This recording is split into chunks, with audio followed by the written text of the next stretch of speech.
Welcome. We have an interview today. I am Max. This is Kat. And we have the sign maker, Nico, with us, a former flat earther. Oh my, we're starting. Hey. Cat. The cat attacking me is a thing that happens all the time. Don't worry about it. Welcome. Thank you so much for doing this. Give us a little intro about yourself, if you would, for me and for the audience who may not be familiar with who you are. Sure. So I'm a filmmaker. I own my own little wedding videography business. Cool. I've been a truth seeker for a long time. I kind of started during Occupy Wall Street. If anyone knows that, it was a big protest movement. So I actually that was kind of my big break out of sort of like the normal path, I guess you could say. And for a good while there, I was a radical leftist and believed in all the crazy stuff and was a big activist in that whole thing. And then, eventually I sort of drifted away from that and just kept trying to follow the truth. And, it led me into flat earth and ended up leading me right out of it too. But it took a good 4 years there where I was pretty much leaning. I mean, I not publicly, but privately, I would tell people, the earth's flat, that kind of thing. Interesting. Shifty says this is going to be fire. Shifty got in touch with you because I tried to reach out, but he went the extra mile to vouch for me. I did interview Shifty. Sadly, that interview got lost in a channel that's no more. But Shifty, special thanks. And we have some people, Sep Tepi, we have Roger, Catherine, David, and a bunch of friends coming over. Cool. So I prepared 10 questions for you today. And the first one is, how did you get into Flat Earth specifically? How did you find it? What was the first contact with the idea of Flat Earth at the beginning? Yeah, so, as I was saying, that whole leftist journey, I actually, right before COVID hit, started questioning climate change and then realized that, the people that I was friends with at the time just couldn't handle me questioning that belief at all. So that was months before COVID hit. And then during COVID, that was just, I was already kind of, let's say, a vaccine skeptic. And so I was, following certain people at the time of COVID. And some of them were doing talking about, are viruses even what they think they are? Is illness contagious? People like Andrew Kaufman and Tom Cowan. So they were doing these long 2-3 hour long presentations sometimes, really long videos. And I was like, well, I'm an obsessive and I'll listen to these, but there's a lot of people that won't. So can I condense this into a, 5-10 minute video, what they're saying? And so I made that 5 to 10 minute video and put it on this channel. It was called Mikey Landings at the time, a different moniker. And it was a brand new channel, actually. It was the first video I put up, and it kind of went viral in sort of the truther space, you could say. Some people picked it up and shared it with their audience, and then they came over, and that's how I got all these subscribers that I have. So anyway, that video, it got 100,000 views or something within a couple days. YouTube ended up censoring it and that sort of thing. But in the meantime, I was getting these comments, and I started the video with a picture of a globe, and it was just to kind of frame things a little bit. And people were commenting hey, everything is this video is awesome, but you need to realize it's not a globe. And I was kind of what? At that point, I apparently flat earth had been big for, I don't know, 4 or 5 years already at that point, right? Uh-huh. 2016, 17. So I didn't really heard about it though. And I didn't even really take it seriously, but I looked into it just because, you know, I've had a lot of other ideas flip on me. So who knows? And I looked into it, and I I wasn't very convinced at first. It was too much debunking stuff. And I was like, I don't know, maybe we didn't go to the moon. I don't know about this flat earth stuff. And I put it away for about a year. And then when I came back to it, you know, I was even further kind of like getting my feet wet in other truth or conspiracy stuff. And so I was like kind of ready to go deeper into it. And so I just started watching and thinking about it, and trying to watch debates and trying to, you know, look at the debunking stuff. And the one that really did it for me, though, believe it or not, I mean, not surprising, I guess, was Flat Earth Dave. His presentations are very compelling, and they've even gotten better. I mean, we're talking 2021 or something.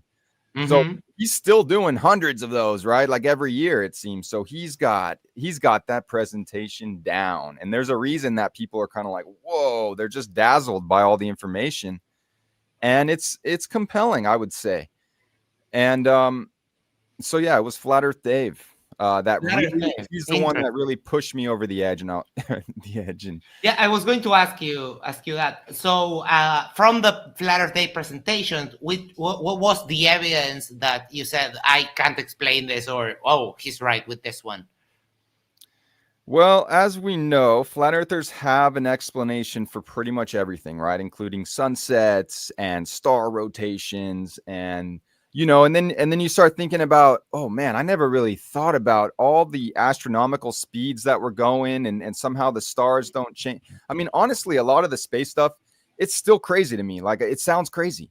Is it true? Mm-hmm. I don't even know anymore. Everything is up in the air in terms of space for me. But for a while, you know, when they start putting all these pieces together, it's kind of like, yeah, it does sound crazy. And then, of course, the thing that really I would go back to is, why can we see so far? Is it true that lenses got to the, we evolved with the lenses so much that now we can see the lie? We can just see too far. And of course, on the globe side, they would say refraction's bringing that up. But I never saw a demonstration of refraction. I never, it didn't really, it seemed just like an excuse. And especially when you have those, like that one shot from, across a whole ocean or something, there's like a mountain range and there's like a silhouette that happens a certain time of year. And it's just, there's supposed to be so much curvature that it's like, and then, I think Austin Whitsitt was like, and it's a silhouette. So there's like a direct, like it can't be refraction. And that sounded good to me, I guess. It's a Canigou Mountain. Yeah.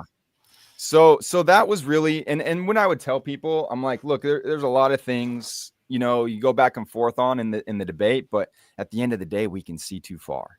And that's not really sufficiently explained. And so that was kind of the key for me. And it still is. I mean, I talk to flat earthers now, and of course, that's what they fall back on. It's basically their mantra, Right. Yep. And it takes a little bit of math to work out the numbers and the distances. So it is. I see the appeal of why when you already have the conspiracy mindset. Yeah. I see the appeal of what that would bring. So, which was the straw that broke the camel's back in your deconversion from flat Earth? Yeah. So, okay. The final experiment, right? That obviously flipped Jaron, and also, exposed a lot of flat earthers as just being absolutely nuts. You could say a little bit. Yeah. So that was a whole thing, obviously, but me personally, to be honest, did not do it for me, because there's these explanations. Well, you've got Joe Hanvey, right, who's making his little models with the dome, and maybe there's some sort of reflection happening or something like that. Then you have, I don't know how much you know about this, Max, but this guy, Tomb of Illumination, He's Yes. the guy, Lindsay. Lindsay. Yeah, Lindsay Harris, I think. Yeah. And so he, he's got a crazy whole thing going on, and I can't grasp it most of the time, but I would like peek in there and I'd be like, he seems to be so confident that there's some explanation involved, and there's a torus field, and there's blah, blah, blah, blah, blah, blah, right? And I was kind of like, well, maybe I just don't understand this, and I'll have to look into this at some point, but maybe there must be some also Marty Leeds. Marty Leeds is a guy who I actually didn't really know about before December, because he's a Christian pastor, but a mystical Christian. Yes. He has a mystical Christianity church. And I was like kind of falling in love with him and his church around the same time that Flat Earth, the experiment was happening, the final experiment. And he was saying, first of all, that whatever's happening in the heavens, who knows, right? We'll never understand that. That's metaphysical. Don't worry about that. The fact is, we've measured the ground and it's flat, and we can, all that stuff. It's the, forget about whatever's happening up there. There's some explanation. Who knows? Maybe we'll never figure it out. And so I was kind of like, yeah, I can get with that. Now, he also said, that they were projecting a sun down there with Flat Earth Dave, right? They got on a show together, and it was just kind of funny to me because I'm like, hey, here's the guy who got into Flat Earth, and here's this pastor that I've just fallen in love with, and they're doing this show. At the end of the day, though, it sounds a little crazy to me, because if they were projecting a sun, like, let alone the idea that that's possible, maybe, I don't know. But somehow I'm like, Marty, would they be doing that all the way around the perimeter of Antarctica somehow? Like, or only at Union Glacier? Is it only when people are there, or is it always happening? I mean, I was like asking him these questions, and he couldn't really give me a good answer. And, but anyway, the thing is, though, that flipped Jaron, and I'm somebody, like I said, I've come, back and forth on certain positions. And whenever you have somebody who has gone on into some kind of extreme belief or whatever controversial belief, and then flipped back, you should always listen to that person very carefully, because there may be something that you're missing. And that's how I feel about especially stuff like all the trans stuff, the gender ideology stuff. Mm-hmm. Like, when I was in the left and like trying to bring up like the problems with that, the implications of that ideology, I'd be like, hey, have you listened to some of the like detransitioned people? Because people have been trans and then come back, and they're like, and then they have their own story, and there's some important pieces to learn from there. And so anyway, I personally, I didn't actually listen to Jaron too much, I have to admit, for a while. And right. a lot of people like Marty Leeds and stuff, they would just say he's either compromised, or he's just not spiritually strong enough, and is just, he saw the sun and everything else goes out the window for him. What about all the other stuff about space? And by the way, Max, one of the things that really frustrates me at this point, why the hell are we debating like everything about space in the same debate? Let's just stick with the shape first. Can we figure out the shape first? Like, to bring in NASA and space travel and even spinning and stuff, like, maybe that's, I don't know. I just know that for the globe proof that I'm about to get to, it doesn't require any of that stuff. You know what I mean? And when I approach as a debater, I've approached the flat Earth debates, I always start with the measuring of the ground. It's the method of the reciprocal zenith angles, and you can measure the ground and it's curved. The plumb lamps are not parallel. Peeps in the audience, get ready with those questions for the end, for the Q&A. Tag me, or you can always send a super chat. We already have a couple of those in. So changing a little bit the focus now for just a moment. Go ahead. Yeah. Sorry. Oh, no. Go. Were you going to say something? Yeah. I haven't finished my thoughts, so I will finish. Oh, all right. Finish it up. Right. Sorry. No, it's all good, Max. Go ahead. Whatever you're going to do. How do you feel now that you're no longer a flat earther? Oh, okay. You are going to move on. Let me just finish what I was going to say. Wrap it up and we can move on after. So, I didn't listen to Jaron for a while, but then just a couple weeks ago, he had a show that was specifically devoted to Flat Earth Dave kind of debunking his previous friend, right? Yes. So I was like, oh, that'll be interesting because that's the guy that got me into Flat Earth. So let's see what he has to say. And then as I'm watching that show, he brings up one video where you got Melodome, who's another ex-Flat Earther, who has a little model of a globe and like is showing that, hey, look, the camera can't see those little thumbtacks back there. But then he puts in this thing that's acting as a lens, and all of a sudden you can see. And it's like, yeah, and it's like maybe the atmosphere is acting as a lens. In fact, that's what Flat Earth Dave says sometimes. The Flat Earthers themselves will invoke that when they need to. Right. So it's like, okay, well, I've never seen that before. There's a demonstration of refraction happening right there on a model, just like little Flat Earth Dave and his son and how he makes it. He has his own things. I'm like, well, there's one for refraction. Then he showed that I'd never seen that turning torso thing where the guy's moving back and moving back and moving back. And it just like, there's no real explanation as to how the building isn't really distorting or anything. It's just the bottom is just getting taken out piece by piece. Yep. So I'm like, okay, well, there's pretty compelling evidence for some curvature there. And then it was the thing that I've now made 3 videos on is this. Jaron goes down into somewhere in the South, maybe it's Australia or whatever, and he's just pointing out that like between 2 lines of longitude, there should be a certain distance there on the globe versus the flat Earth. And there's not. He's like, do you think that they're somehow hiding 2 times the difference right there in that little, And then I was like, what? And the lines of longitude are not just arbitrary. They're like, you can't just, they're correspond to solar noon. So there is no, I realized that, within 10 minutes, I was like, wait a second. This is, how, and I started asking every flat earther I knew, what's the explanation? Like, Max, tell me, why do we never needed to go to Antarctica at all.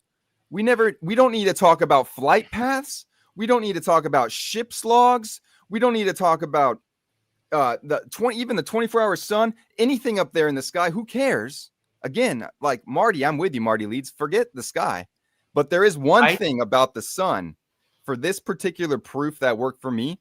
All you need to understand is that there is just one solar noon at any given location. Yeah. If there's only one solar noon, and those are like obviously matching up the longitudinal lines, otherwise someone would say something. Like the idea, people are still trying to tell me that they're hiding it in the land or something.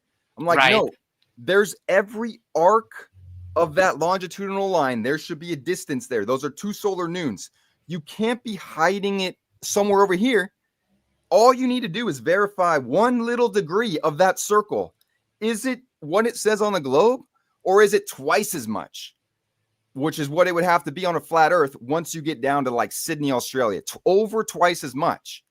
Are you like, what is Steve Faulkner scam art? Going into bases in Antarctica, looking at I'm like, dude, all this populated countries everywhere, all we would have to do is disprove that they're converging anywhere, one spot. And there's no evidence that. I'm like, has anyone ever disputed a solar noon, a longitudinal line? Like, has anybody ever disputed like a specific distance anywhere? Not that I know of. I am from the South here, and it is baffling. Sorry, it is baffling to see that there are actual flat earthers in Australia or here down in South America, where I live, in Brazil. Brazil is a big hub for evangelical flat earthers. But it would mean that 100 kilometers in the south is not 100 kilometers. But you get in your car and you drive and you go 100 kilometers west or east, and it's 100 kilometers. There's no difference. Yeah, Max, it's ridiculous. It's so ridiculous. And all I'm trying to do at this point is get flat earthers to admit that. And they can't. They start wigging out. I'm like, just agree with me that every degree, like every distance between every degree would have to be wrong in the Southern Hemisphere. Even in the North, they would too. But in the Southern Hemisphere is when things get crazy different, right? So yeah, exactly. Like you could drive an hour and that either the solar noon is like 4 minutes different, which apparently is pretty easy to figure out, or it's 8 minutes different, you know, and like, which one is it? End of story. Do that one time and you would pretty much know, oh yeah, they are converging or they're not. And come on, flat earthers, are we trying to say everybody in living in those lands haven't figured out that there's some, I mean, it's honestly silly. And to me, I'm like, I don't understand how there's hours and hours and hours of debates on all kinds of stuff. Like, just pin flat earthers down on this one point. I promise you they have no answer. They'll start talking about maps being projections and they're all have anomaly. Every projection of the map still has the curves of longitude and latitude. They correspond to the same point on the land. It's not like that stuff changes. You're just looking at it differently. Even the flat earth map itself can be useful if you understand the legend of how to read the AE map, right? Yep. I mean, it's just absolutely nuts to me how simple that proof is and how ridiculous. Like, I want every flat earther to know you have to be claiming that every single distance in the entire southern hemisphere between every longitudinal line at every latitude is wrong. Fuck Antarctica. Don't worry about it. Go prove it anywhere else where there's tons of people that you can go down to Brazil and hang out with Max and he'll show you. I mean, Uruguay, it's next to Brazil, but it's no problem. Uruguay, it's a small country. It looks like a pair between Argentina and Brazil. Yeah, that's where I'm from. Yeah, gotcha. Yeah. All right. So how do you feel now, no longer a flat earther? And I'm asking this because I talked with I've interviewed Jaron pre-TFE and post-TFE. I interviewed Shifty and I also interviewed Melodome, and they all said, I really feel like there's this weight off me. Interesting. So for me, that's how I felt with climate change. Because when I believed in climate change, I thought I had to stop fossil fuels. I mean, I was involved in a group that was advocating for underground resistance to take out the entire industrial grid because of near-term human extinction that was going to happen if we keep burning fossil fuels. So when I let that one go, I was like, oh my God, I can like relax a little bit. For flat earth, it's actually not like that for me. I understand why it might be for all those guys because they were way deeper into this than I was and publicly publicly had their channels and Jaron was going to, doing so much. And so I get it for them. For me, it's actually different. I'm like, I have sacrificed a lot of friendships and like my life's not been easy being a truth seeker and coming out like it, during COVID and being like the, one of the few people trying to push back on that locally here and stuff. Like, I guess what I'm saying is, it hasn't been an easy road to be a truth seeker. And I get to this point where flat earth felt like one of the big ones. And all the other truth seekers, like 80% of the other truth seekers, maybe even 90% of the ones that I look up to, couple dozen people, all seem to be on board with flat earth. And so I'm just fucking frustrated, man. I'm like, what is going on here? How can you all pretend to be truth seekers when it's this basic stuff here that we can, actually it can't be flat. It just physically can't be flat based on the southern hemisphere. It's crazy to me. And I'm on a rampage now. I feel like I really appreciate you doing this interview because I mean, I'm 2 weeks into this, so I'm just freaking excited and kind of like, I want to just shout from the rooftops towards truth seekers. We're wrong here. And we are just as susceptible to groupthink as anybody else. And there's a superiority complex with a lot of these people. Like Marty Leeds, I love that guy. I love what he's doing with his church in so many ways. But he calls believing in the globe satanic or the Antichrist. Right? I mean, that's just crazy. That's crazy, dude. Calm the fuck down a little bit, Marty. Take it down a notch, buddy. Okay. All right. Oh, man. Thoughts on the final experiment in general, everything that they did, the previous, when everyone started, backing out of it, the actual boots on the ground in Antarctica, and then the post-TFE.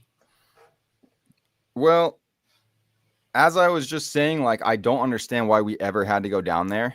And I wish that somebody had presented what I'm presenting in my videos right now, like just that basic idea and what you described, going 100 kilometers, like you'd either be, you know what I mean? Yeah. So on some level, I'm like, why did that ever need to happen? But it did. And I think my only thought on it was how it exposed in particular just how religious people are on this idea, where they'll start claiming that it was all fake and a green screen or whatever they're trying to claim. I mean, that was absurd what they were saying. And just And then, how do you feel about when people started backing away, the truthers getting offered a chance to put their money where their mouth is, and well, not even putting their money, just having to put their convictions to the test and immediately backing away? I think that was a telltale sign for me. yeah, it's true. You would think Flat Earth Dave would have been down there, right? And Yeah. especially considering he was talking about that for so long. But in their defense, they're paranoid, basically. They just don't trust anybody. And so Will Duffy comes along and they had, was he even a real pastor? And look at these financial things he's got going on and blah, blah, blah. It's, they didn't trust Will. And that's all I'll say about that. At the time for me, I was kind of like, yeah, I guess. And I don't know, I didn't have a strong reaction about that, but I can absolutely see what you're saying, where it's like, dude, you're given a chance to go for free and you're not even going to do that. I mean, it is a little crazy. Yeah. What message would you give to both communities, the globe and Flat Earth?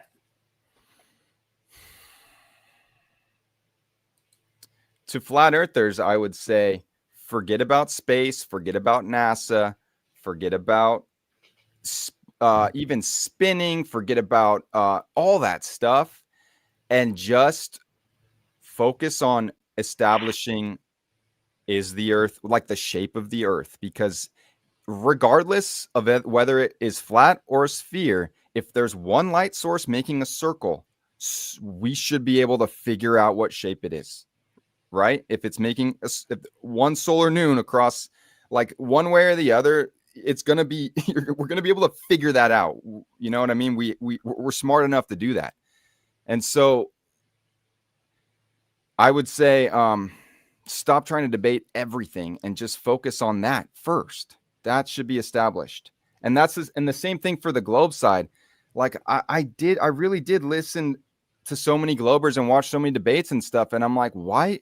I don't understand why they didn't hammer people on the point that I'm making in my video. Like, I honestly, Max, if I had understood this point 4 years ago, I never would have been a flat earther. And so that's what I'm so adamant about too, is like, I know there's truth seekers coming up behind me, younger people come, who's, oh man, this is a lie. This is a lie. This is a lie. This is a lie.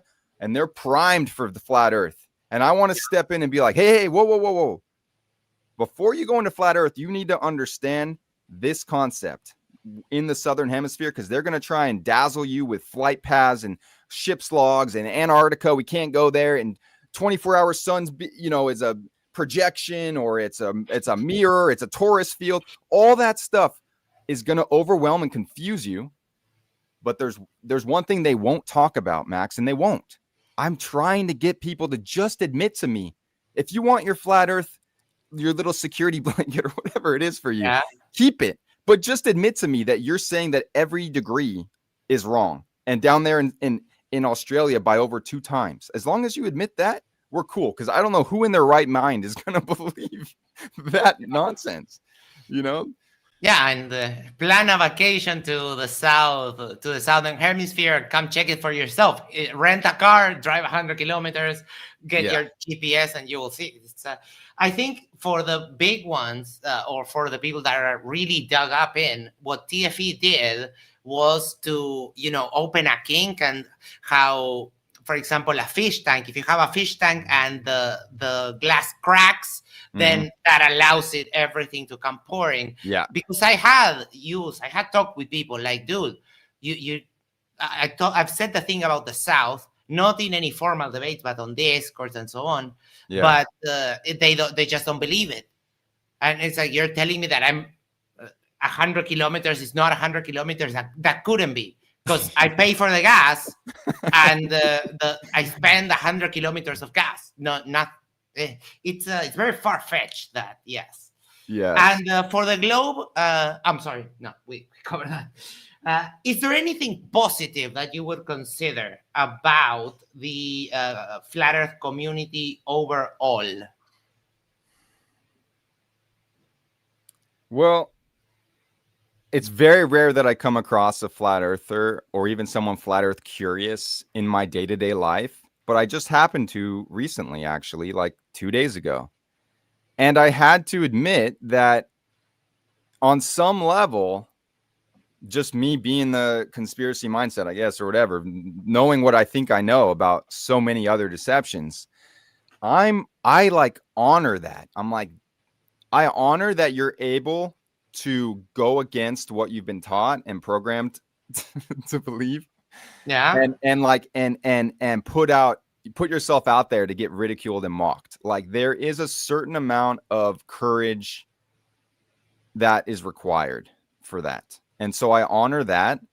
I've also heard people like Melodome and Jaren, maybe, who, specifically Melodome, who's now doing observations on the sunspots and stuff like that. And oh yeah. So for some people, this has invited them to take a more hands-on approach to science, really, and as it relates to the cosmology and stuff like that. So I would say that's positive. But all in all, it's a fucking waste of time. And there's lots more important things we should be discussing and exposing, in my opinion. Like things that actually are real. And not only that, but that actually have implications in your day-to-day life. Like nutrition is upside down. I mean, the medical, so many things that actually, like, if you learn the truth on some of those things, you can apply it to your life and it changes. Whether or not flat Earth was real, like, it still didn't really change your life at all. I mean, some people would say that it was like, oh, it brought me to the creator. And I kind of said that too, I think. But it's a lot. It's not just the flat Earth that does that. Anyway. Mm-hmm. Now we get potentially to a little bit of the nasty part, of the nasty stories. What have some of the reactions of the flat Earth people to your change been? Oh man, that's the hardest part, man. That's the hardest part for me, because again, I feel like I'm a genuine truth seeker, where if you bring me the goods, I don't care what position we're talking about. Like, I'm willing to change, even reverse course. Mm-hmm. And I thought that's the kind of people that I looked up to on these channels, pushing the flat Earth. And it's just not the case. The first person I brought this up with was Marty Leeds, because I had actually been in private conversation with him for a couple weeks. Like, we were becoming friends, basically. Uh-huh. And so I brought it up to him, and he basically said, I no longer have any trust for you, and then blocked me and then kicked me out of his church, which I had paid to join. So, I mean, look, he has it as one of the, the tenets of his church. Like, these are the beliefs that we believe, and if you don't believe them, then leave. So I get that. I mean, it's not like I'm complaining about being kicked out of the church, but it's because we had a personal relationship where I'm like, at the very least, couldn't you give me a response to what I brought up? Because it's like, dude, Marty, I was 4 years a flat earther. Like, I know the whole story. I'm not just some, you know what I mean? Like, this is a damning proof for the flat Earth, this globe thing, that I've never heard any flat earthers talk about this. And in fact, I know they're super confused, because they'll start, the fact that we're talking about flight paths and stuff like that. It's just ridiculous. Right. Or hundreds of year old ship captains logs and stuff. Right. So anyway, that was like the worst of it. But it just kept going and on because I was like, well, maybe Marty's, he's gotten religious about this. There's no way all the truth seekers that I look up to are going to act like that. But I went to Amanda Vollmer. I went to Jake the Asshole. I went to, Alex Zek. I went to this other the woman who, the Keystone woman on Telegram who's into kind of like Santos Bonacci and the Lindsay Harris and that sort of thing. I looked up to her on some level, and she pointed me to Stephen Faulkner's. I reached out to him. I reached out. Literally anybody I can think of. And I haven't gotten anybody to even really like Amanda Vollmer, like at least gave me a response about, maps being projections and that kind of a thing. And I try to keep,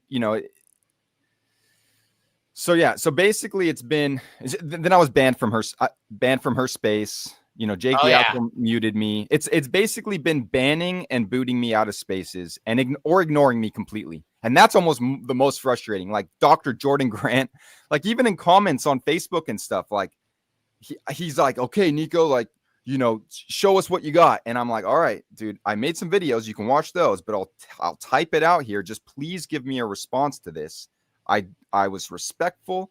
I was like, this is what convinced me in a matter of minutes that flat earth is impossible. What do you have to say? He didn't even respond.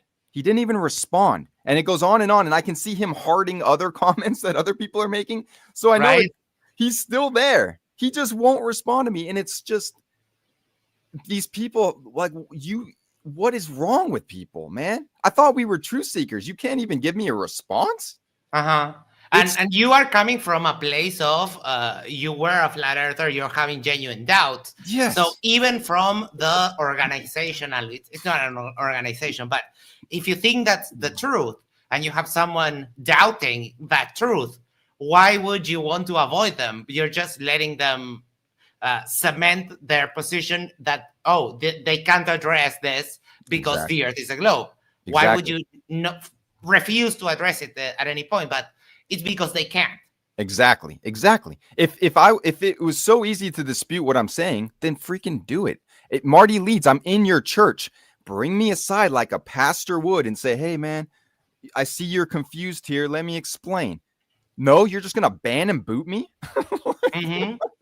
That is an admission of that he just can't. And we here are a multicultural team. And Dr. J, he's a Christian theologian and was a former pastor.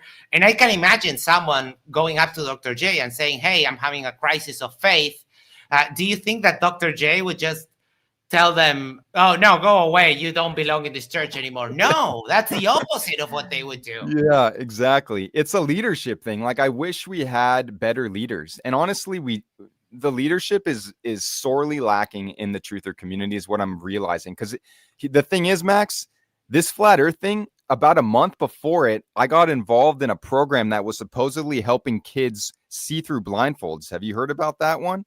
No.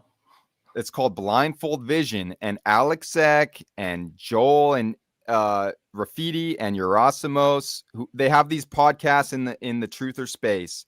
And they platformed this woman called Edith Ubuntu Chan, who has a program where she charges people to come in, and she's going to teach your kids how to see through blindfolds and access their telepathic or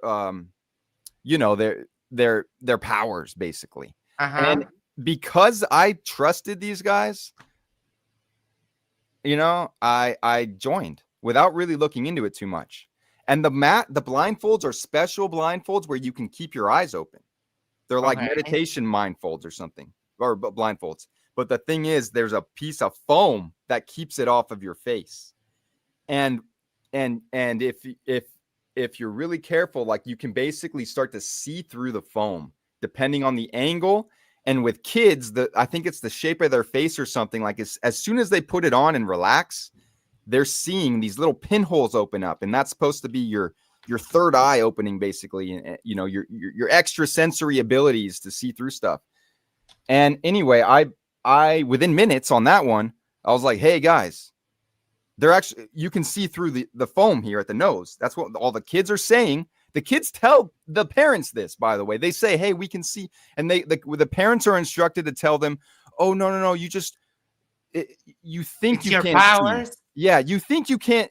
You're just confused, honey. You're actually seeing through the blindfold. It's impossible to see through the blindfold. And I was like, hey, everybody, you can see through the foam. You can see through the foam. And you know what they said? They just attacked me. Mm-hmm. It was crazy. I think it was Melodome, because we talked about Melodome and Shifty had found Flat Earth as they were starting their recovery from addictions and so on. So they kind of swapped. They were in a vulnerable space and swapped the substance addictions for the truther kind of addiction and that kind of thing. And I think it was Melodome that told me, right now I feel like Flat Earth is sort of a street gang because I dare to question, and now I'm getting beat up, kind of like it would happen in a real street gang. You question the gang, you get pounded into submission, and it is sad because, like, let's say for example, Shifty, our friend, goes back to Flat Earth. I would not ostracize him. I would try to figure out what changed in his mind, and basically what we were talking about, Marty, that not let someone just get lost because they changed their mind. Try to understand, and I think that's why I kind of like the interviews to get a peek at the mind of former Flat Earthers, and that's valuable for not just for me, for anyone who might find it. But yeah, it's a perfect analogy, I think, that one. What would you say to someone right now who is on the fence and looking to Flat Earth for answers? I would say watch my videos because, again, to me, it's like within 5 or 10 minutes, if you fully comprehend what I'm saying, I don't think anyone would step into Flat Earth.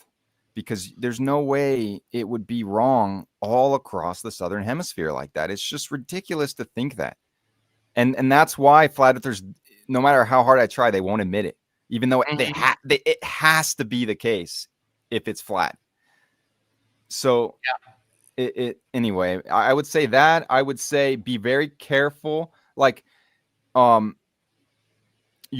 put aside like Simon Dan or Professor Dave, these kind of people.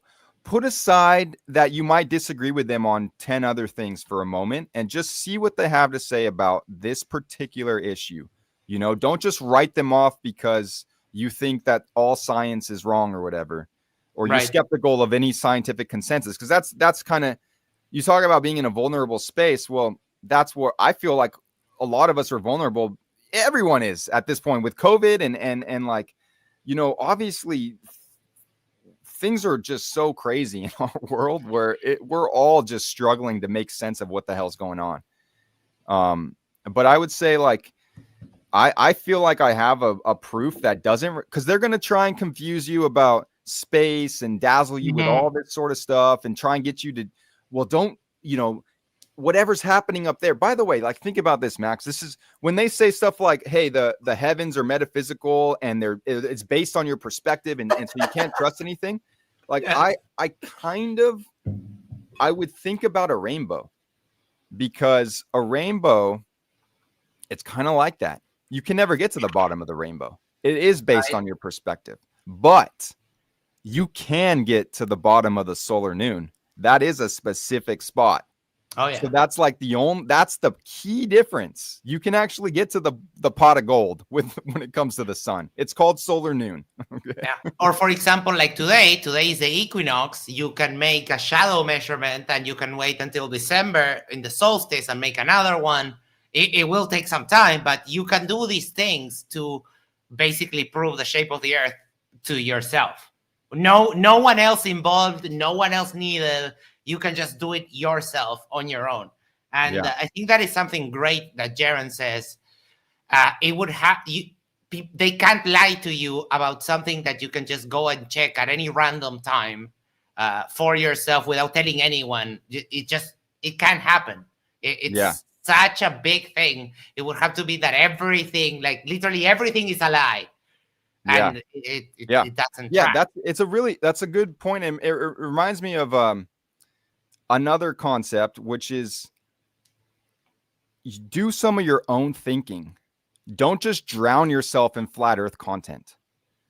Yeah. Even if you think, hey, I'm listening to both sides because I'm watching debates and stuff, it doesn't really matter. You need to do some of your own thinking, because if I had realized what I'm describing in these videos, like I should have been able to figure that out myself. You know what I mean? Like it didn't actually require crazy scientific knowledge to understand that, okay, the longitudinal lines match up to physical places on the land. They correspond to solar noon. Therefore, they have to be converging, or else it's wrong in an entire map. There's no way it's wrong on the entire map through countries that have millions or billions of people, and like, you know. And you can choose whatever interests you the most. Melodome got fixated on the sun and started doing observations with solar filters, and now he has a telescope, a hydrogen alpha telescope. He's getting putting together some money to actually buy a camera because people say, oh, we don't know what the sun is. But when you look at the sun, like it's a physical thing that is there, that is moving, that you can consistently look at it with a little bit of proper equipment, a camera and a solar filter, and you can see how the sunspot moves. And his observations are pretty cool for the sun, and I can't wait until he gets he needs to get about $1,000 to get the camera he needs for that telescope. And when we start getting the hydrogen alpha images of the sun, I've seen those before, but they are good. Really? You can see the solar ejections. You can see the surface of the sun. It's something that it's trippy. It's so trippy. It's insane. I love that part. Yeah. And finally, my final question before we go into questions from the audience is a little bit of a joke question. And let me preface this. Out of all of the final experiment conspiracies, which one was either your favorite, the funniest, the most unhinged, the most stupid? And I'll tell you mine just to give you an idea. Mine was at the time of TFE was happening, I got in the aftermath, after they came back, I caught pneumonia. So I wasn't working. I was binging a bunch of content. And one day on Jaron's Telegram, he published a video of someone saying, someone that had his GoPro footage, Jaron was just walking around with a cup of ramen noodles. And because the ramen noodles, of course, came from Chile, the packaging was in Spanish. And it said, sabor a pollo, chicken flavor in Spanish. And someone was like, you see, he's a sun worshiper. And they cut off a little bit of the side of the package and they just left Apollo. And Jaron was like, look at this conspiracy, the level of desperation. And I was like, oh my God, I can't believe this. This is insane. Yeah. And I was laughing my ass off. And that's mine. So what that's just yours? I mean, it's just you have to realize that flat Earth, it's like there's a bunch of people who just are kind of intelligent on some level and just got confused, and and at this point, like painted themselves into a corner where, like, if they waver on this, it's kind of like, again, the trans thing. Like if you go back to the trans thing. I mean, I don't know what it's like in your country, Max, but here it was like, I started questioning that, it was like, you're a transphobe, you're a bigot, I'm like, hey, everybody, I actually am on your team and I'm friends with you. So I just have some information that I want you to explain. Like, I'm not a transphobe. I'm not afraid of these people. It's just, there's implications to this. And that's like, shoot, I just lost my train of thought. Where was I taking that? that you're not a transphobe. The Yeah. Oh yeah, the you believe satanic that there's thing, like something Marty to Leeds consider. saying it's satanic and stuff. Oh yeah. Or just the idea that globetards are like so dumb and they're so brainwashed. It's like, well, you're going to have a really hard time changing your position now because you've acted like you're some kind of special child that was able to see this gift from God and break out of the mind control. Well, now if you look down on everybody that's trying to tell you it's a globe, you're fucked. Because if it is a globe, then you're just never gonna, it's gonna be really hard. Like I wish people would not get so wrapped up in identifying with any position, like this. Mhm. It's dangerous. Yeah, fanatism and die hard to a position. It's not, if you're just rooting for something and not considering the options, then yeah, there's not much Yeah. value in that. All right, But, we have. wait, let me answer your question go though, ahead. 'cause I do have a couple answers to that. Oh yeah, what I was gonna say though is that there's kind of intelligent people who kind of got lost here, and then there's just like, I don't know, man, like truly unhinged, crazy people who have also found themselves in here, and those are the kind of people who were saying, I mean, even Eric Dubay, like trying to say that was staged. I just like immediately, like my respect for Eric Dubay was like, it went, to 20% of what it was or something. Like it just dropped. I was like, are you really gonna, take that stance? And that even the projected sun was a little stretching it there for me. What about the denodal that said that Satan became the sun? That one was wild. I didn't even hear that one. I didn't hear that one. Oh, yeah. Do you remember the debate between Greg Locke and denodal?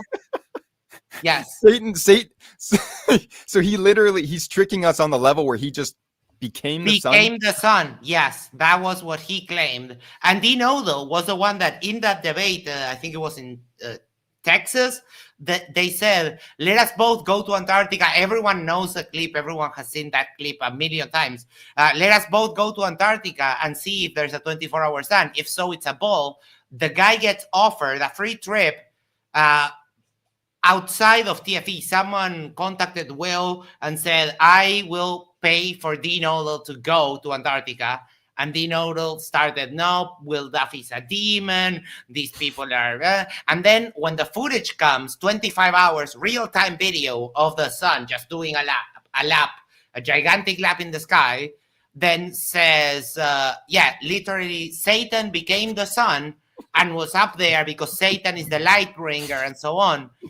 And I'm an atheist. I've been an atheist my whole life. But okay. I love the religious discussion. It's a topic I just find fascinating. The theological problems that will create the idea that you think that Satan can become the son, it's mind-boggling how a pastor can actually say something like that. Even from an atheist perspective, right? It's wild. Any other of those that you had? Yeah, the one I'll bring up is the vape gate. Vape gate, yes. Shout out to my pal, my best friend, Witsit. Love you, buddy. So tell me, they went through somehow this entire scheme to fake the entire thing, and they're gonna have, the way they're gonna sell this is by Austin vaping and blowing out the smoke. Like, what kind of retarded level conspiracy is that, man? Just retarded. And when they say the Vegas, it's like the Vegas sphere. Oh yeah, that cost like $2 billion.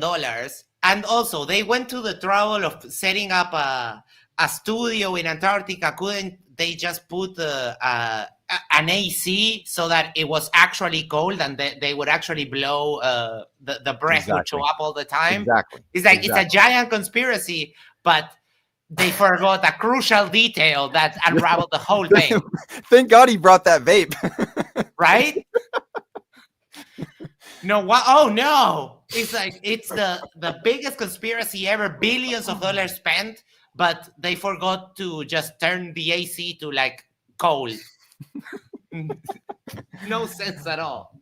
And and then there's the the races down there. I mean, it's just all so dumb.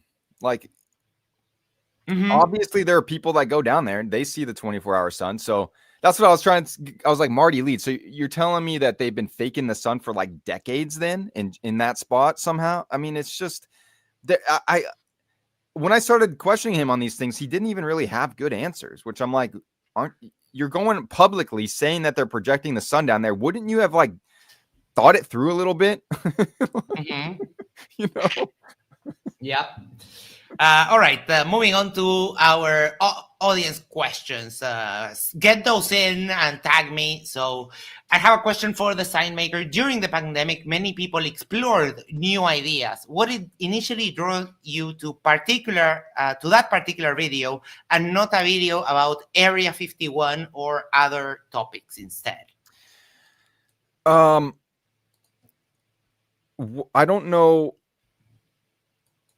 what that person means. Do they mean that like, why did I pick the video that I made? Like, why did I? No. Why go into flat Earth over other types of conspiracies that were flying at the same time? Well,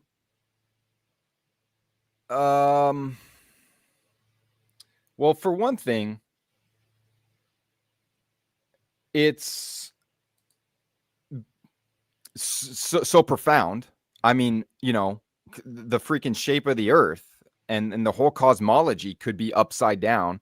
So there's a level of like, hey, if you're a truth seeker, like that's a pretty juicy truth, right? Okay. So there's that. There's also, again, like, you know, I don't know what Andrew Kaufman thinks about flat Earth, but I know that there were times when I would like reach out to people privately. Like there were times when I was like in contact with some of these people, you know, and I would be like, hey man, I've been looking into this flat Earth thing and it's sort of compelling, like, but I'm not sure about it. Like, what do you think? And he didn't give me an answer, but he redirected me back to Eric Dubay. And that to me was like enough for me to go, oh, I think he must believe it then, because why else would you just share a documentary with Eric Dubay, you know, 200 proofs of the globe or flat Earth, you know? So I would say that it was also, I was being pointed there to flat Earth along the way. Because again, as soon as I'm like, wait, it's not just vaccines, it's the entire concept of illness that might be upside down. Then I was, you know, and that again is after I've come to terms with climate change and just certain other things, nutrition and stuff. So yeah. So I guess I hope that answers that question. Yeah, fair enough. Yeah. Let's see here. Oh, I was going to tell you that I honestly don't see what the appeal, even for flat earthers, what the appeal of Eric Dubay is. That monotone that just drills into my skull. Like I can't listen to it. And we've done debunks of that and so on. But at this point I can't stand it either. And there's a smugness. It's a superiority smugness thing too that I just can't handle anymore. And the fact that he won't debate anyone, he just derps out and doesn't dare to face anyone. It's, you know what's funny about that, Max, is that the story in Flat Earth Land, as far as I know, is that he was supposed to debate Neil deGrasse Tyson on Joe Rogan, and it was Neil deGrasse Tyson that backed out, but Eric Dubay has always wanted to debate somebody like that. That's the story we tell. Yeah. You know what I mean? Yeah. But I absolutely can see why he would never want to engage in an actual debate, because he'd be subject to true critical like points like the one that I'm bringing up. Like, oh yeah, and you know, and I know I go back to that one, and I know everybody might have their own key and whatever, but I'm telling you, it's a really, really, really good one, because it doesn't require anything about, you don't have to get into, well, can we see too far or not? What is the stars doing and the star trail? Like, none of that matters. Can you explain these distances between these solar noons? And they can't. And it's game over. So On the ground, yeah.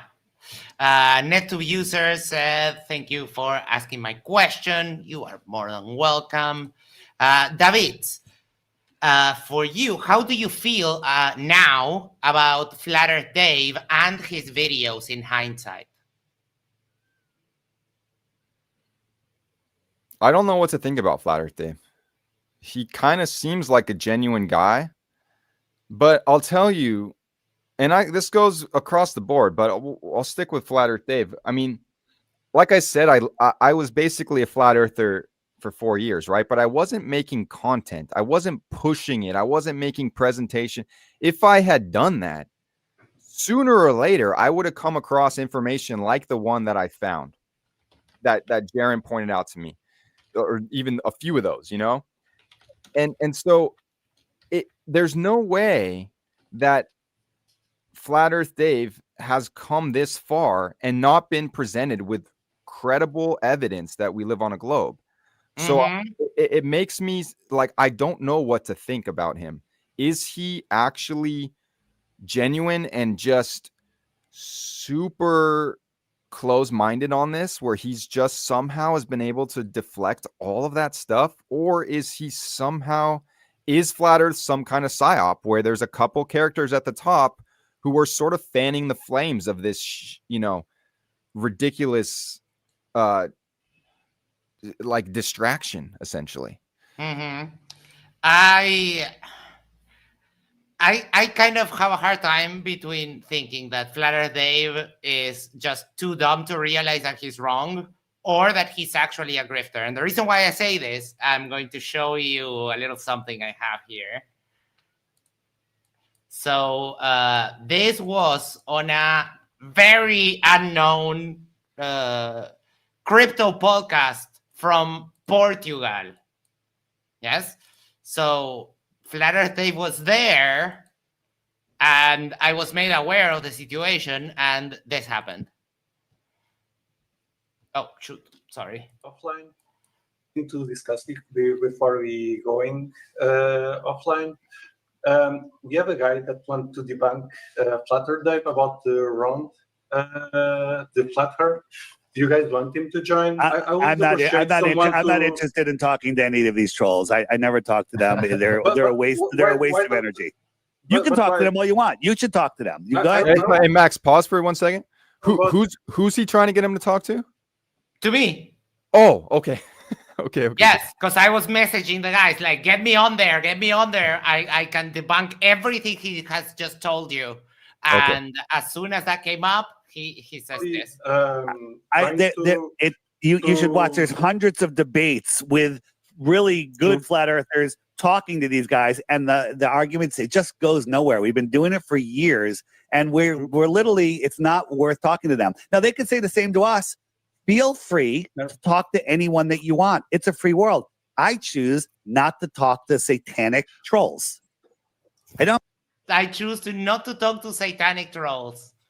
That's his idea of me. And I was going to be super nice. I've been doing this a while, and then just to show it, I come along, and then MC Toon joined me. But yeah, like the second he got challenged on this, he literally ran away. Yeah, I want to bring up one point, because you said grift, and it's true. He's obviously has his app, and I don't know how much money he earns from that, but it must be significant with the amount of people on it. And I will say this: if there's one major lesson I've learned over the past few years, it's like we need to be very careful about creating an income that is based on us sharing a truth like that. Like I honestly don't think it's appropriate anymore to be like, I think if you're going to be doing truth seeking, it should be separate from the way that you earn a living, so that the truth seeking, the stuff you're putting out there, can be pure, what you think, and you're not trying to generate an income. And you know what I mean? It's like, and I was trying to do that for a few years. Like I was trying to start like, hey, maybe I can coach people in what I was going to call the hidden truths, and share all these things. And and walk people through my own journey, because flat earth would be, advanced level, but there's beginner level stuff and you would work your way up. But especially now that, flat earth ended up being wrong. But even before that, I had this realization that it's just too dangerous, because you will consciously or unconsciously, you're going to have a block, because that's your livelihood. Right. It's you know what I mean? Truth seeking should be out of an abundance of time that you have to as like a service that you're putting out there. But as soon as you're trying to, make money and that's your sole income, it's dangerous territory, and I wouldn't recommend it. Right, you're dug up there. And you mentioned Dave's app. I'm not sure if you're aware the problems that Dave's app has. Basically, it's designed so badly that anyone can get into the back end of it. It stores passwords in plain text. Everything you can just do. Anyone that has a little bit of knowledge can just do massive damage. I mean, the rumor is that Wittig got hacked because he shared his password between accounts on the app, and that way on an email, and that way they got access to his crypto and got a bunch of crypto stolen. Whoa. And it was made aware. I didn't hear that. Oh, yeah. It's MC. I heard that Jaron had to move houses because of it or something like They that. They track Jaron's address because it has the location, and even though you can select not to share your location, the app will take it and it will store it, and because it has no security, anyone can access that. Yeah. So yeah, I've heard those things, pretty bad. and I don't know much about it, but I will say that I've never heard Flat Earth Dave clear that up or take some sort of accountability about that. Never. And in fact, as far as I know, he just cut out Jaron. He doesn't even he hasn't spoken to Jaron, which I think it looks pretty bad. It looks pretty bad. It does, because when everything was good and he was invited to speak on stuff, and it's not looking good. I'll send you. MC Toon did a video on that. I'll send that to you if you want to check it out, because honestly, if you have used Dave's app, I would suggest you launch it in a public place like a mall, so that it records that as your last location, and then delete it and never use it again, because it's a high security risk. Like, no joke. I'm not just trying to bash on Dave. It is a major security risk. Well, I don't understand why he would have ever allowed that, or why he hasn't fixed that when it was brought to his attention. That's kind of weird. Yeah, I mean, Toon and a group of Glow people that are passionate about cybersecurity, they all contacted Dave, gave him like, here, these are the problems with your app. And he's been saying since October last year, he's been saying updates are coming, but the only thing he does is change the URLs for the public services that the app has, because he thinks that will deter hackers. And it's like, Dave, no, they can just scan and get the new URLs. You need to implement actual cybersecurity practices. This is bad. He probably doesn't have any idea how to do any of that, which is fine. I don't either, but that's where you go get an expert and have them clean that shit up, right? I mean, yeah, correct. You Are Mobbed, been a member for 2 months, says, do you believe we went to the moon? Great question. Here's what I'll say. I don't give a shit anymore. Okay. I'm not going to waste my fucking time on anything space related anymore. It looked unlikely to me that we did, but given the experience I just had, like certainly everything space related, I would have to go back and check my work. And I would say that, like, I didn't think we went to the moon, obviously, but at this point it's up in the air for me, and I'm not going to probably like go study that and try and figure it out, because it just doesn't seem to be that important. Like, and a lot of other people I talk to, like, that's their position. And sometimes I'm like, man, you're not a real truth seeker then. But it's just a matter of, like, if, there's only so much time that we have to, like, go down these rabbit holes, and that one, Right. it's just not worth it to me anymore. And I get it. I'm gonna let the people that really care about the space, I'm gonna let them handle that one. I don't care. I will say, like, I just was browsing. Was it McToon today, I think, or something? Like, I'm seeing stuff now. I'm skimming stuff occasionally from these guys that I just wrote off, right? Yes. And he was showing some stuff about. I think it was McToon. Was it Simon Dan actually? Regardless, you know, there's like hours and hours of footage on the buggy, and like, you know, I will say this: I don't really know much about the moon landing at all. It turns out, you know what I mean. Yes. I've watched a handful of documentaries, basically, and then just a bunch of YouTube videos, like random little details about the moon. But the moon is not really a flat Earth focus so much. It's more just like it's a plasma thing up there. You can't ever touch it and whatever. But I'll say that, like, if it was fake, like, why go there multiple times and have hours and hours and hours and hours of footage? It's just, I mean, it starts to, like, you know, when you look at that a little bit, and it's kind of, it's almost like the Southern Hemisphere is like, are they really going to be lying about every hour of like hundreds of hours of footage and multiple trips up there? Like, ooh, that's starting to sound like a pretty big claim. It's not just like they went up there once and we got a little bit of TV footage or something. You know what I mean? It's like there's extensive, I mean, the telemetry data being deleted and lost. I mean, there is some weird shit, but, you know, there's also a thing called incompetence. Incompetence and bad technology. It was on reel-to-reel tapes. Those things are trash. Yeah. And that's the other thing is they point to that guy who's like, we don't have the technology anymore. It might be true. I mean, in a way, you know, like, I'm a video guy, right? And if I try to go back and use this, exactly the same tapes I was using in high school, like it's going to be hard for me to find equipment that, you know what I mean? I have to go. There's just there's solutions that might have worked at the time that would have to be completely reconfigured for today's technology. And I mean, there's other things about the moon, you know, that there's that Van Allen belts or whatever, you know, and they say, well, how did we get through that one time, but now we can't? And like, but again, my answer is I don't know, and I'm probably not really going to spend much time on that.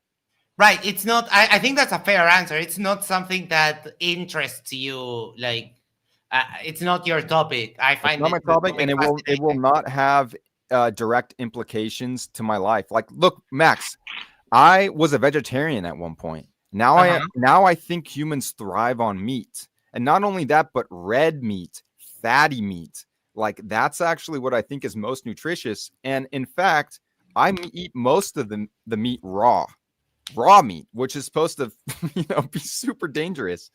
And I've been doing that for 5 years. These are the kind of lies, like, I had to, or truths or whatever you want to think about, that I've come to terms with. And they have, like, I feel pretty healthy and energetic compared to most people. Like, I'm 38. And, you know, just saying, like, there's, like, why not? Let's establish all the lies when it comes to health first. and you know, and then, and fix those for our children and stuff like that. Because there are many. All right. Next question from Roger that says, ask him if he finds feeling renewed and eager to learn how to possibly convert other flat earthers back from the cult-like mentality they hold. Thanks. Yes, absolutely. But really, for me, it's going to be this one point that did it for me, because I know that there are going to be a lot of people who are like me, who just are not, they're going to conceptually understand what flat earth requires, denying every distance down there in the Southern Hemisphere. They're not going to get on board with that. So I realized that, you know, globe people, whatever, are going to, you know, have an answer for every little thing that flat earth brings up. I'm not going to go in and try and get involved in all that shit. I like this one proof, because if you're a critical thinker, it's all you need. And there's no way to deny it. That I have not heard a single good answer. All I hear is them deflecting. I'm like, look, I see, I understand, man. You think that we can see too far. You think that water's always level. Fine. But just admit what you're saying about the Southern Hemisphere. If you can admit that, we're cool, okay? Because Right. someone coming up, hey, you want to believe this guy who thinks he can see too far, but denies every single distance down there? Like, no one's going to get on board with that. So Fair anyway, enough. Yep. Perfect. I am very I am very enthusiastic about this point, and I will harp on this point for as long as until I get tired, which could be months. You know what I mean? So Oh yeah. yeah. Jack Fetter for $4.99. Thank you so much, Jack. Happy birthday, Jack. Thank you. No Glover needs Antarctica. The entire reason was the Grandmaster Flat Earthers all agreed that the 24-hour sun debunks Flat Earth. No other reason. You're right. Absolutely. But I just wish that was more clear. Like for just your average flat earther like me. Like, hey, actually, none of that shit matters. Antarctica, the flight paths, like it's literally overland. Max, I had somebody telling me that maybe they're hiding a continent in the southern hemisphere, Lemuria. Maybe they're hiding a continent, and that's where all that extra land is. I'm like, you don't understand. It has to be consistently hiding it all the way around because the solar noons. You can't just be hiding a bunch over here. You know what I mean? And everything else, that can't. It's like they have a hard time conceptually understanding what I'm saying, and that's why I do want to make more videos on this because for some reason for me it's extremely fucking clear. It's like basic, like geometry, a light, you know, that kind of thing. I heard it's a Flat Earth Dave, an Angel, who is a flat earther from Australia, saying, "Oh, they could be hiding other lands, more resources." It's like, dude, let me grant you your position. Let's say they are. Do you think that will just cause everything to be free? No, you have to go past Antarctica to retrieve those resources and bring them back. That will cost money, and it will be easier to just get the stuff that we have here. It won't. It's such a silly argument. The idea that everything would be better because there are infinite resources past Antarctica. Like, no, Max, that's a good point. And can I riff off of that a little bit? Yeah, go. Okay, so here's another thing I want to bring up. Okay, because again, Marty Leeds talking about how God made the flat Earth and all these things. First of all, Marty Leeds thinks that believing in a literal interpretation of the Bible is ridiculous. Okay, he believes in the whole Christianity thing because he takes it symbolically, astrotheologically. You know what I mean? The sun is Jesus and the zodiac signs and all that stuff, which is, I think it's pretty compelling, all that stuff. But for some reason, he has a few scriptures picked out that supposedly the 4 pillars or whatever, the 4 corners, he's going to take that literally. Oh, yeah. Like, why cherry pick that one? And why can't that be symbolic like everything else in the freaking Bible, dude? What this idea that, it's symbolic and it's not historical, it's symbolic, except it's also scientifically accurate or something. It just doesn't make any sense. But I would say this: if we were God, what makes more sense? We live in a 3-dimensional world. Why the hell would he just keep it 2-dimensional? Where, what if flat earthers say, like, well, maybe there's lands, like you're saying, out of Antarctica, or there's a dome that comes down. If I was God, would I want a flat plane and then there's a dome I have to trap them in where they're going to go, if we were allowed access into Antarctica, we would travel and then run up against a glass fucking dome or something? Right. Or would I create a world that's so big where it does feel flat? It's not like any ancient civilization is going to go, hey, it's round. We're going to maybe the Greeks figured it out at some point, but most cosmologies were flat because that's what it kind of seems like. And then, but it actually is a sphere. Like, what's a more divine creation? I know you're not a God guy, but I'm just no. But I've thought about this so much. Yeah. And I would think that putting myself in the shoes of a believer for one time, you have a God that created a desk, like basically a prison planet, a prison thing that we are trapped in, knowing that the human spirit or the human nature would be that if we are trapped here, we would want to get out. Humans Yeah. don't like being incarcerated. Or this ever expanding universe that has fantastical things like quasars and black holes and galaxies and things that if you look in the sky, they are magnificently beautiful. I would want that God. I wouldn't want the prisoner God. I would want the God that created Yeah, something exactly. so majestic that when you look at it, your jaw Exactly. literally drops. Exactly. And Marty Leeds will talk about like how everything's about in the Bible is about rebirth and renewal and like these cyclical things. Well, what's more cyclical than a freaking sphere where if you were to just keep going east, what's going to happen? You're going to end up right where you started. It's divine. It's literally, it's like beautifully awesome.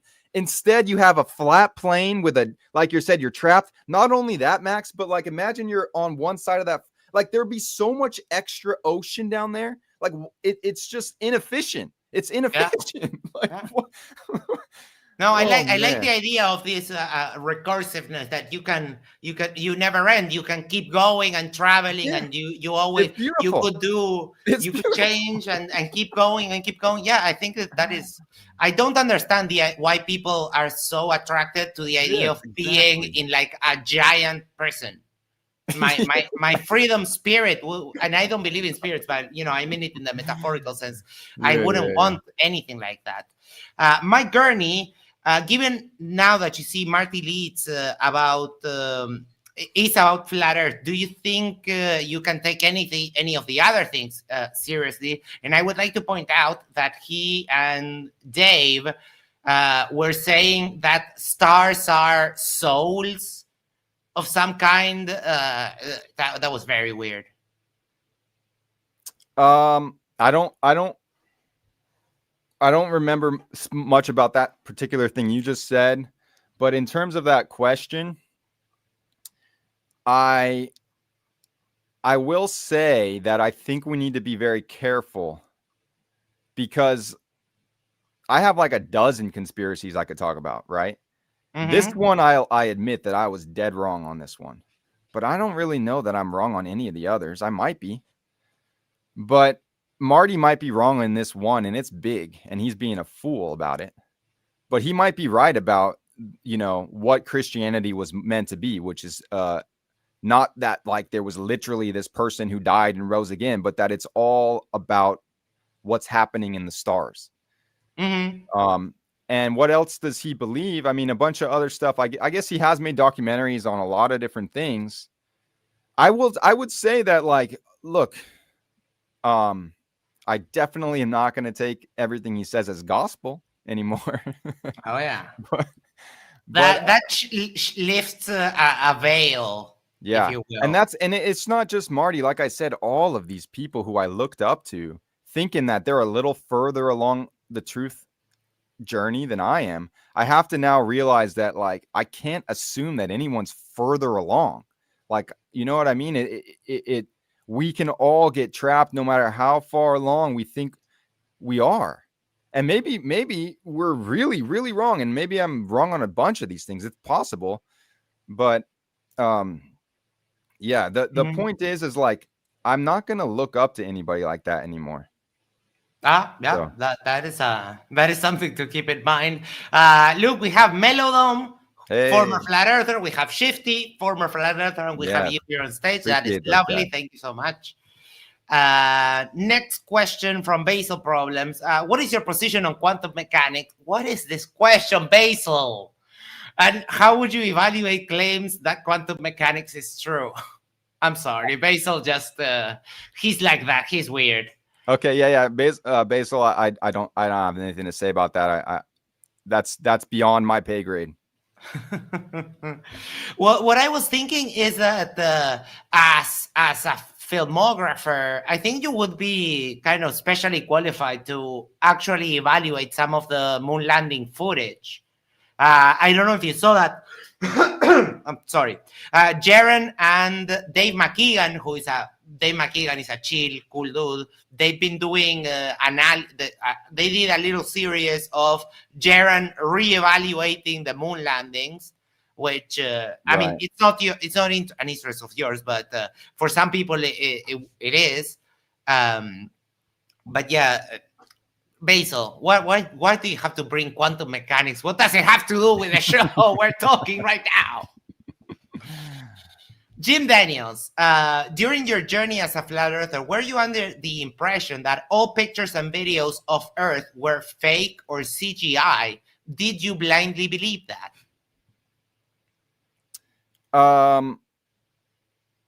Well, yes, I guess. I mean, so the blue marble pictures, yeah, I thought they were fake, and it's not necessarily that like blindly believing that, because flat earthers will point out that even the guy that created that image admits that a lot of it was like computer generated, and that's why there's duplicate clouds on some of those images and stuff. And supposedly, like, there's very few photos that even NASA claims are actual photos. I don't know if that's true. But then, all the footage we see, like video footage, doesn't even necessarily have to be fake. It could just be, the balloons up there. Like before I believed in satellites, like, well, the answer for satellites is the whole satelloons or whatever. Satelloons, yes. Yeah. So that they could be getting footage from those. So yeah. So I wouldn't necessarily say it was like a blind belief. But yes, I thought they were mostly fake, except for the footage itself, which could have been done from balloons, right? High altitude balloons. I would say that the idea that like, hey, flat earthers, are you retarded? There's photos of the globe. Like, that's not going to work for any of them. Like that they do think it's all fake, right? So. Right. But let me show you something real quick. Something one of our friends in the debunking community did, the Drunk Debunk Show.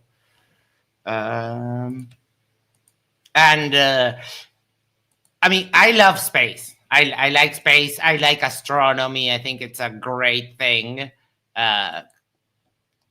But flat earthers don't like telescopes. And this is Mike and our friend Red Rhetoric.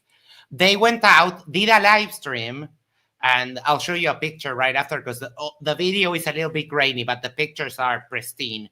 So they filmed an eclipse in Saturn. So we have here the one of Saturn's moon called Titan, and Titan is casting a shadow on Saturn.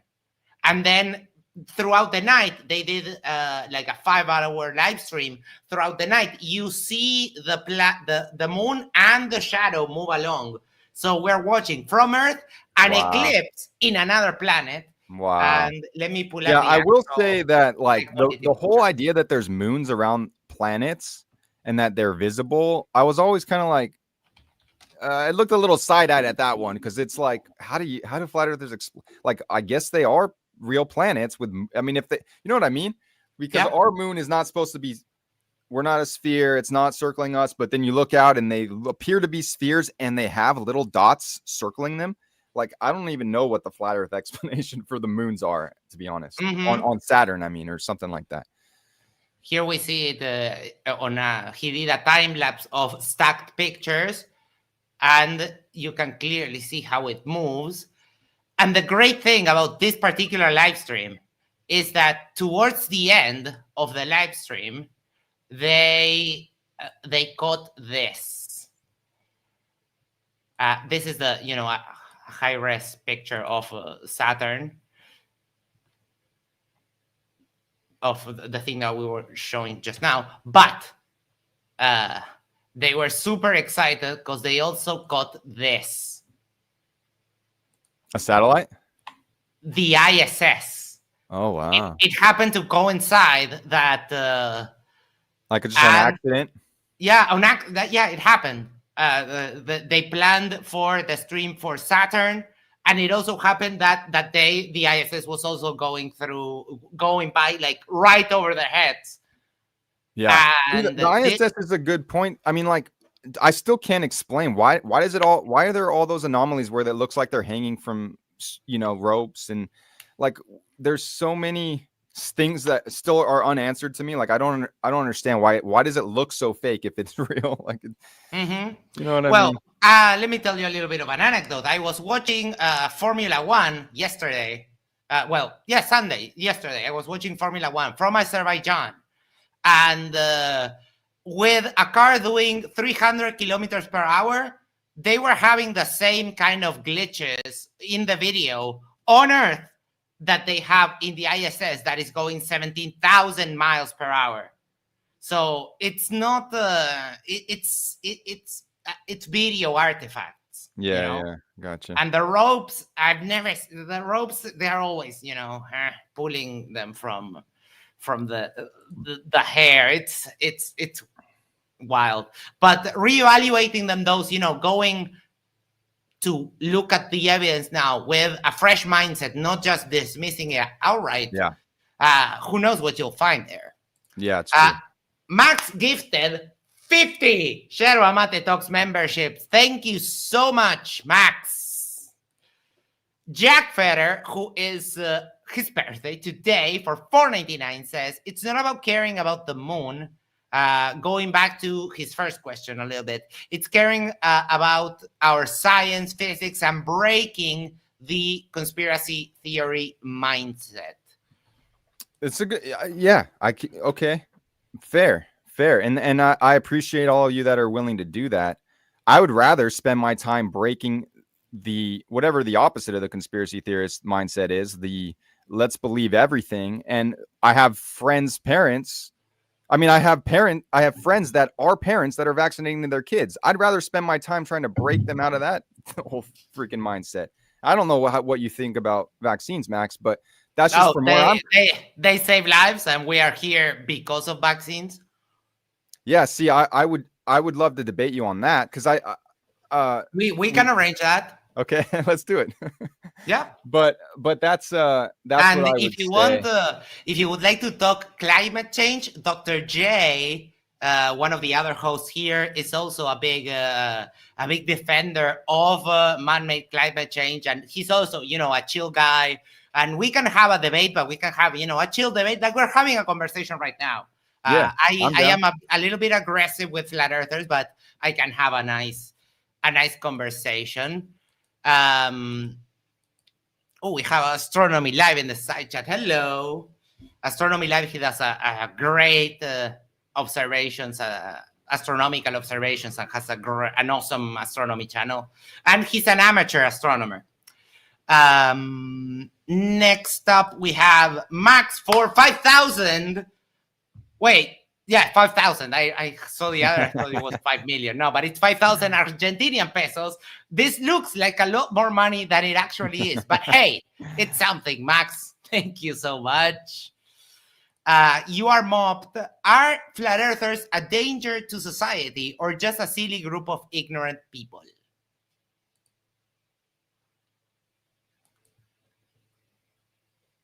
Tough question.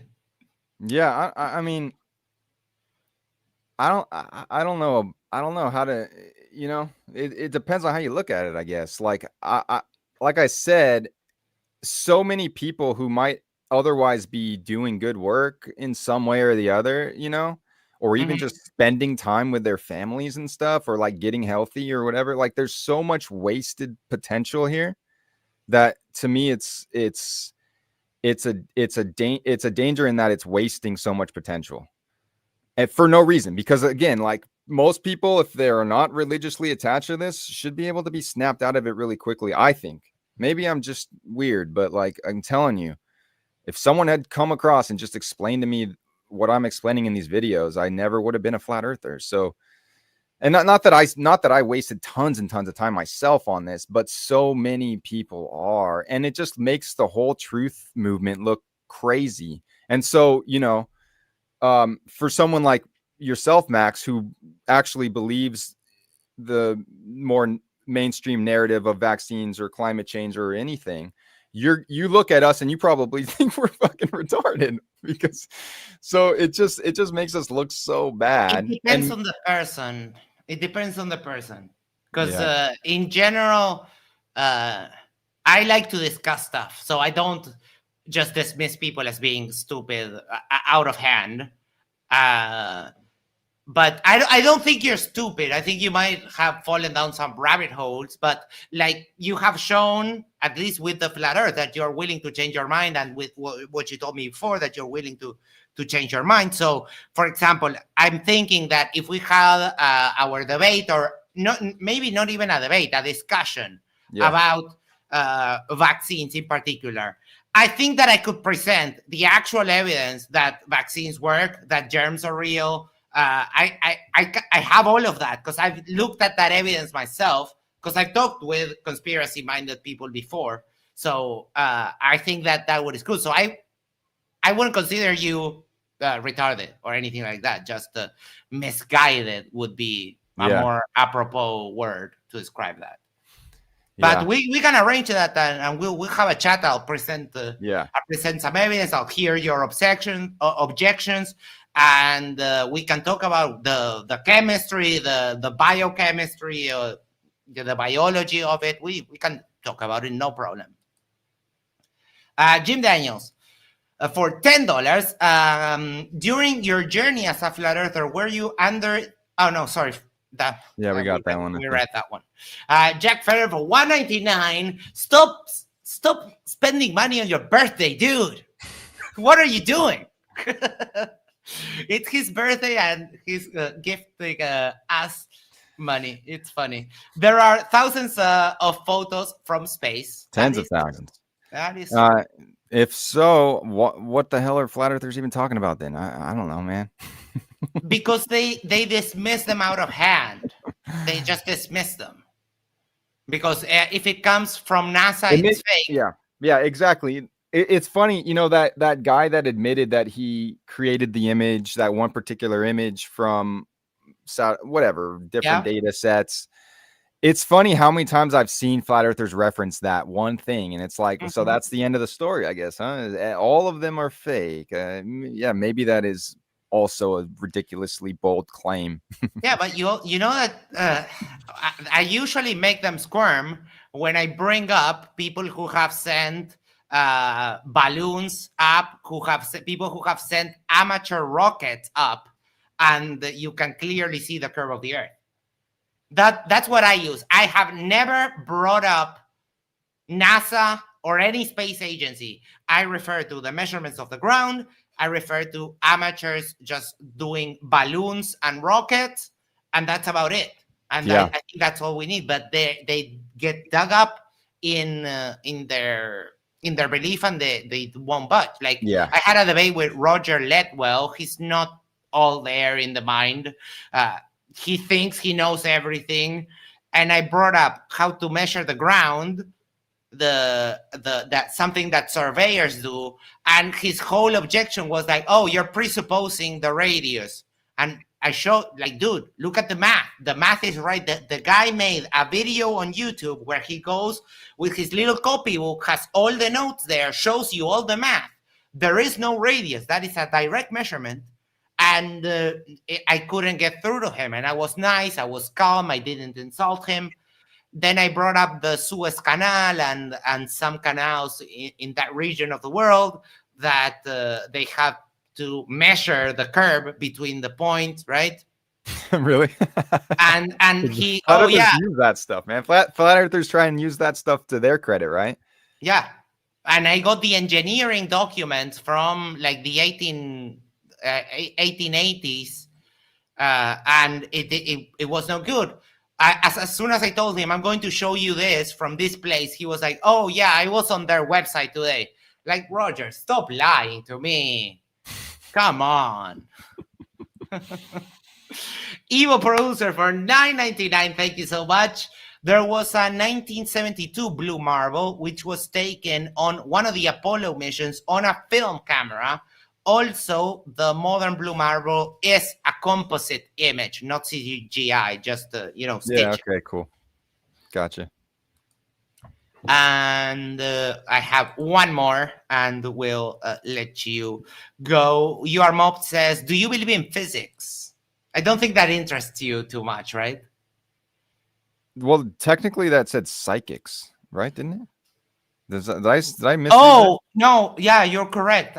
Psychics. Did they mean physics though, or Chris, did you mean psychics or physics? Why don't we do both, just so we cover our bases? Okay. Do I believe in physics? Yes. All right. Do I believe in psychics? Yes.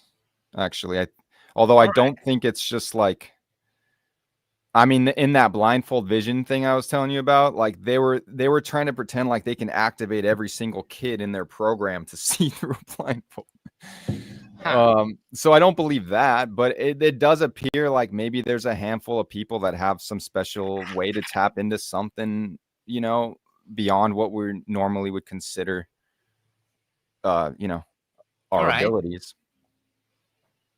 All right. Well, let me give you a moment to give some final thoughts. We'll keep in touch, and we can arrange that conversation. We can talk about, vaccines and illness. I think I can convince you that you're wrong on that one. I'm sorry, but we can definitely do that in a chill setting. No confrontation, not attacking each other. Just talk and present evidence and have a discussion. I'm more than willing to do that if you are. Yeah, I would love that actually. I because pretty much every deception that I think I've figured out, like I've asked people to explain things to me, and the hard thing is that your average person just is so checked out of things. Like they don't do the independent thinking at all, really. So to find someone on the other side of these things that's willing to engage would be fun for me. And I don't think you're going to commit the illness being contagious thing. I'm less 100% on that. That's more like kind of to be determined. There's definitely a lot of things there that don't. I mean, I definitely lean that way, but the vaccine thing, I feel pretty confident in. So anyway. You are mobbed, Chris. A friend of mine also has kind of an interview channel. Would like to put him in contact with you. Would you be okay with that? That's all good. Yeah. Mm-hmm. Awesome. I'll do that. Oh, we have a NetTube user for €5 on the buzzer. Flat Earth rejects reality and institution. What's the appeal? Truth, control, or comfort in rejecting complexity and authority? Thank you for being here. Wait, can you leave the question up for a second? Sometimes I'm like trying to. Okay, so was the appeal to truth? Was the appeal? Are those like the options? Like, was the appeal to truth? Yes. Was the appeal the truth, control, or comfort in rejecting complexity and authority?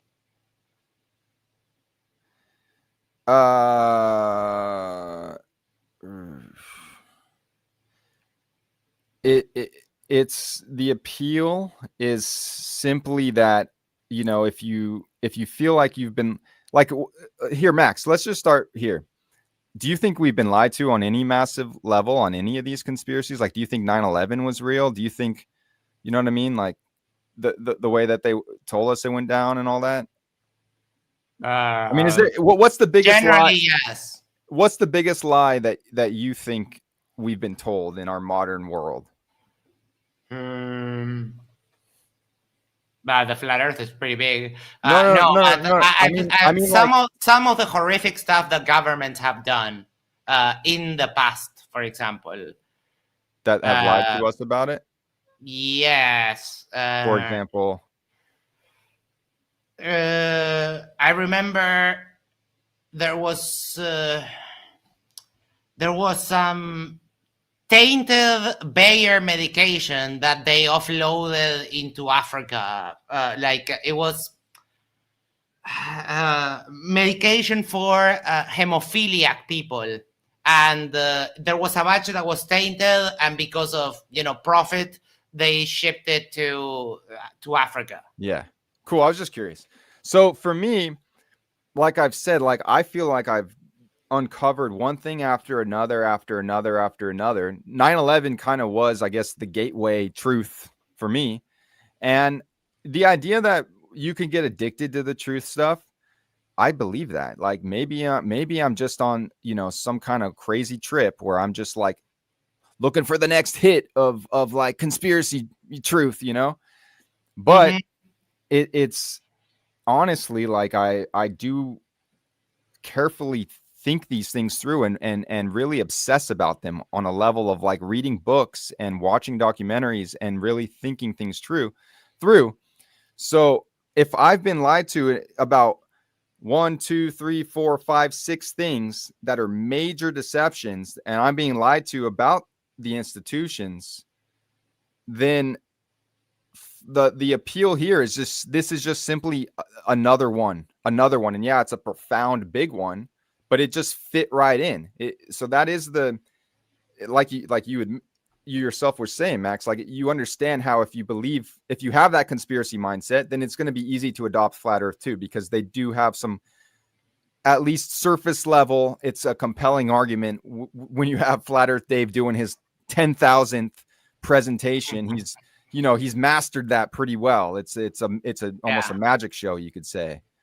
But So largely, you have to, and ignore physics. And I wasn't particularly big on physics until I got into this space. I'm more of a chemistry kind of guy. That's why I was talking about chemistry and biochemistry, how that interacts with the body. I had to drop out of college, but that is the topic that really fascinates me.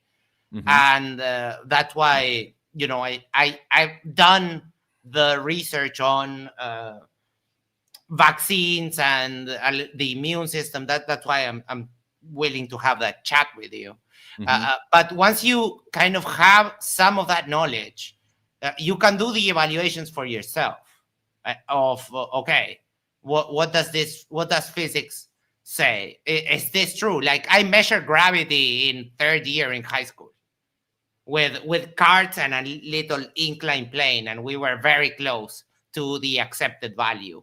So there are things which you can do for yourself without the authority of anyone, that I could repeat that experience. Like right now, I could go by to a supermarket, buy a Hot Wheels, and I could get very close to the result in my house alone without anyone watching, right? yeah, although what they would probably say is, what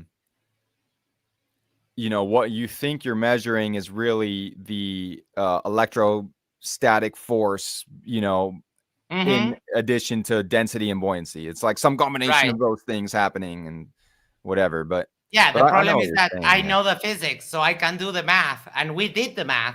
If gravity was electrostatics, it would take a cubic meter of lead 400 years to fall a kilometer. If you actually substitute gravity for electrostatics, it doesn't work. It Interesting. really doesn't work. Yeah. Interesting. But that is kind of along the wheelhouse of the stuff that I can do. I understand that different people have different preferences for the types of debunks that they are, let's say, susceptible, but in the good sense that they are receptive to actually getting. Yeah. And that is a great way to acknowledge that. All right. I am so happy that you did this. I'll put you in contact with your mob. He's Chris. He's also a chill guy like me. You will go have an interview. Same. We're not looking for gotchas. We're looking to genuinely, hear your position, where you're coming from, and document this, because maybe someone on the fence finds it, and that's it. We can avoid someone from falling into this. Yes. Anything else you would like to say before you go? Your channel is linked in the description. Feel free to check it out. Has done a couple of videos debunking, laying out the argument for his position on why he swapped to the globe, and his other content. Take it away. Final thoughts. Promote something you have coming up, etc., etc. I appreciate you, Max, doing this. I like that's what it's about for me, is just helping people avoid this and just be able to see through it before they get dazzled by all the magic tricks. But yeah, I mean, I think at the end of the day, like I'm pretty confident in a lot of other positions I have. So I wouldn't say that, like, you know, I don't think that they all go. Like, there's a lot of truthers out there who go, hey, the flat earth is a psyop purposely meant to make us look stupid so that nobody listens to the rest of the things that we actually say that are actual deceptions. Now, is that true or not? You obviously think it's not, but I think it is true. I think that a lot of these things are true deceptions, and I'm excited to have a conversation or two with you about some of those. Yeah. But that's just what I feel like maybe your audience is probably more aligned with what, you know, your perspective. And I would just put that out there that, like, hey, I'm letting you know that the flat earth thing, like, I did get dazzled on it, but some of these other things, like, it's not that easy to just, to just figure out, oh, it's the southern hemisphere. It's like, it's not that. There's more evidence than anyway, we'll get into that in the next. We'll talk, and we can arrange, maybe if you want to stream it on your side and to stream it on here, like, simultaneously, so you also get, you know, questions from me, from your audience, when we talk about, you know, vaccines and the immune system and so on. That would be, I'm cool with that. That either way, I mean, you're the one that's actually producing content a lot. Like, I just barely have started to make a few videos here and there. It's not really a priority to me at the moment. All right. So I'm happy to do it here, actually. Oh, perfect. No problem. I also want to, you know, give you a chance, because to also get your audience involved, and maybe they have some questions for me. That way we keep it fair for everyone. One final message for you, and we'll be on our way. You are mobbed, Chris. Says, I love how honest you are, the sign maker. Looking forward to chatting with you. Hey, I appreciate that. That's what I try to be. I mean, that's what I thought we all were. Not so much, though, apparently. All right, people, thank you so much. That was awesome. Thank you, Nico. People in the audience, thank all of you for your questions and hanging out here. We'll catch you on the next one. Take care. Have a great night.